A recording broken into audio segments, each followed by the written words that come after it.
guess what's coming. A lot of roster questions. We were just talking about So, I just want to set the record straight before we begin. With all due respect to our guys and the process, I'm really not going to get too in-depth with the roster right now. I just don't think it's the right thing to do. So, we can either end this really early and have a nice day, or you guys can fire away. Just in a general sense, have you guys started to make any roster moves today, or will you not do that till Tuesday? I wouldn't anticipate anything till Tuesday. You're able to say if Stokes will start on PUP? I can't. Okay. Jair was saying the other day that he's tried to get in Jordan's head a bunch this camp, and he's never seen him react. Why do you think that is out of him, and is that an important thing that Jordan needs to have kind of as he takes on this role this year? Yeah, I mean, I think, anytime you go into a game or whatever, there's usually some sort of trash talk going on. I didn't know Ja said that, so it doesn't surprise me, though. He's a great competitor, and he likes to have fun at practice. And those guys, to get the intensity up a little bit, these guys will tend to say things to one another sometimes. But I do think it's one of a great trait that Jordan does have is whether it's been, we've been in it together in Kansas City when he started for us. There were some moments that weren't the most fun going through when you're not producing points on offense. That can be frustrating, but I thought the whole time he kept it together and let us down late in that game, gave us an opportunity to potentially make it a game. We fell short, but I just think that's one of his makeups that makes him very special. The free agent locker room, the little side locker room, was a really interesting place after that game. So many of those guys made plays, but it just got a real camaraderie sense in there. How does that spill over to the big locker room, do you think? Well, I think you saw it at the end of the game, just in terms of guys making plays, the reaction on the sideline. I always like watching, our film and seeing how guys react when guys make plays. And I think you saw it when Jadakiss made that big catch down the sideline. You saw the sidelines kind of going crazy for him, supporting him. Certainly at the end of the game when Benny made that interception, to see all the guys go off behind our bench, huddling around Benny, I thought that was really cool. So, these guys, I think there's a respect there for how these guys work and show up on a daily basis. And,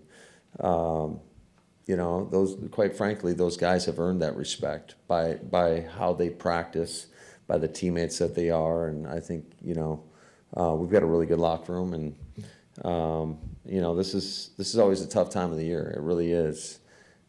These guys have put a lot into it. They've invested a ton of time trying to live out their dreams. And so it's just one of those unfortunate things of our business when you have to say goodbye to some of these guys. Even with all that change that's going to be coming in the locker room, Matt, do you think that camaraderie and everything that's been developed can carry over into the regular season? Yeah, absolutely. I think that's one of the, your goals in training camp is to really come together and unify as a team, and understanding that there's a long road ahead of you, and you got to be able to create such a strong bond that when things get tough that nobody cracks, and that everybody's still going in the same direction. And that can be challenging, but I do think that you have a chance when you start with good people. And when I look at that locker room, and I've said this, I believe it since the day I got here, is that is valued in this organization. I think Goody and his staff do an unbelievable job of bringing in, high character people, and that makes a difference. It makes it easier when things do get tough to be able to weather the storm a little bit and come out the other side of that. What kind of adversity do you think Jordan faced? Going back to Matt's question about, Ja trash talking him and stuff. What was it, that second Patriots practice? Was it a few of the things that you saw in preseason games? Because sometimes he actually made it look pretty easy, and I'm wondering, as you kind of get him ready for the games that count, how much of that he was able to go through. Well, I think when you look back just the start of his career, it's not easy for a first-round quarterback to come in and have to wait his turn. And that doesn't happen in my opinion, often enough in this league. I do think that there'd be a much higher success rate amongst these quarterbacks if you allowed them to develop and learn. And quite frankly, a lot of these guys come into situations where it's not great around them. And so I think confidence is a big deal in this league. It's in life, right? I mean, it doesn't matter whether it's in this league or in life. You got to be confident in what you're doing in order to be able to produce to the best of your ability. And I think that when guys are afforded an opportunity to learn and grow, they've got a much better chance at succeeding. And he's taken the right approach since the day he's gotten here. I think just taking advantage of sitting and learning, but also being urgent in his process and not just complacent with like, hey, I can just sit back. Nobody's counting on me to go out there and play. I do think and you saw it, and I saw it pick up each and every year, just the urgency, because you know that you are one play away. And so I think he's had the right approach all along, and I think that just, helps kind of callous you along the way.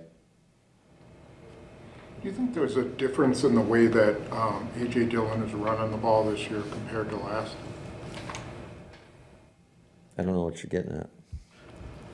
I don't necessarily. I think that one thing that we've really stressed with him is just he is a big back, and if you lower your pad level, guys don't want to tackle him. And I think you saw it on the second play of the game. That safety came in, and I mean, we got 14 yards on the play or whatever it was. He did not want any part of that, and it just, when you run like that and you run behind your pads and you are, 245 plus pounds, you can lower the boom on somebody. So I think as long as he continues to run with low pad level, I think he can be a force. I'll lead you a little bit in another direction. Do you feel like he's putting his foot in the ground more and being more decisive and just hitting the hole when he sees it a little more? Yeah, I mean, I think that being able to, we really stress reading one gap at a time. That's the system. We want one-cut runners, guys that are decisive in what they see and really pressing the blocks of the offensive line. I mean, that's how I was always taught the run game, and I think our coaches do an outstanding job of teaching that. But, yeah, I think there is, like with anything, you can learn and grow, and I think we've seen that from him, and it's just going to come down to how consistent can he run, to me, with just that low pad level. Because when he does, even if he's getting hit and he's falling forward, we always talk about those kind of those hidden yards that add up over time. If you're falling for an extra 1 or 2 on every carry, I mean, you get 20 carries in a game. That's a significant difference. How do you feel about your run defense after what you saw in camp and things like basics and tackling, swarming to the ball if there's one guy in the carrier? How do you feel they performed on tape? I think we've made some strides. It hasn't been perfect. We gave up a couple gashes yesterday, just not maintaining our right leverage basically on the ball. So you got to always know where your help is. But I think we've implemented some things up front and some of our different run mechanics that have helped allow us to create some more penetration or more movement up front and to get some I guess, more negative yardage runs, which in turn will put the offense in more passing situations, and then you can kind of let your pass rushers go after the quarterback. Practice plan this week, kind of just working on corrections, fixing a few things up. You're going to start planning on the Bears for these 2 practices this week? Yeah, there'll be a little bit of that. Still be a lot of, I guess, good on good, offense versus defense, just to continue with the speed of that. But we'll have 3 days of practice this week. Tuesday afternoon, we'll have one, just our 53. Then Wednesday and Thursday morning, we'll get 2 solid practices in before they're off for a few days. More, please. Matt, with Brenton Cox and Malik Heath, they might have been drafted if they didn't have all that off-field stuff in college. What do you think of not just the way they played on the field, but everything they've done off the field here as well?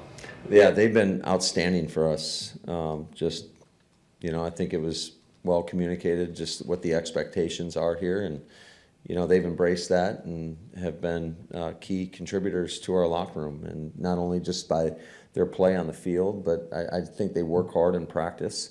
I think we've all seen improvement along the way, and it's fun to watch guys like that succeed. My philosophy, I would say, or our philosophy is that I don't really care what's happened in the past. You come here, you have a clean slate, and then you can write your own story. So those guys have embraced that, and they've done a really nice job for us. And that's the expectation moving forward. It doesn't matter, you're under constant evaluation throughout your whole time here, and we'll make sure that we uphold that standard for them, and they've got to go along with that. The question about how you feel about where your team is, the last couple press conferences, and you said you'd like. Is that what you're gonna ask me? No, Okay. it's not. But you like the attitude, you like the competitiveness, but you don't know what you have, right? What about from a football intellect standpoint? You've got so many young guys, you have a smart offense. Where do you think you are in terms of these young guys kind of soaking in all the information and kind of getting through the playbook and understanding what you're going to be working with? Well, I think it's going to be it's always a work in progress with a lot of young players, but that's why we try to put them in as much situation work as possible, because there's things that will pop up that you don't quite anticipate and might not go the way you want them to go in practice, but there's such teachable moments. And as long as you're learning from them and improving, in those situations, then you're growing. You got a chance that way. So, but it is incumbent upon us as coaches to try to put these guys in as many situations as possible. So is the mental part, like you've talked a lot about how young you guys are on offense, that's obvious. Is the mental part the biggest challenge? Is it just the overall lack of experience? They don't know what they don't know? Like what have been the biggest challenges for you with that much youth to work with? Well, I think there's a few. I think, first of all, one of the challenges is getting these guys to understand some of the different nuances between the college game and the NFL game in terms of what's allowed and what's not allowed, and then just situationally how we think. And mind you, you're throwing a bunch of stuff at them. It's the volume of what we throw at them is probably significantly greater than what they've ever encountered in their college careers. So, there's a lot that's going on there, I would say. So it's not just one thing. It's just there's a lot of information that these guys got to understand and know. And, I think a lot of times young players come in this league and it's like they know their assignment, but they're in survival mode. They don't understand all the whys behind it. And once they can do that, the how and the why, I think then you got a chance for them to really grow.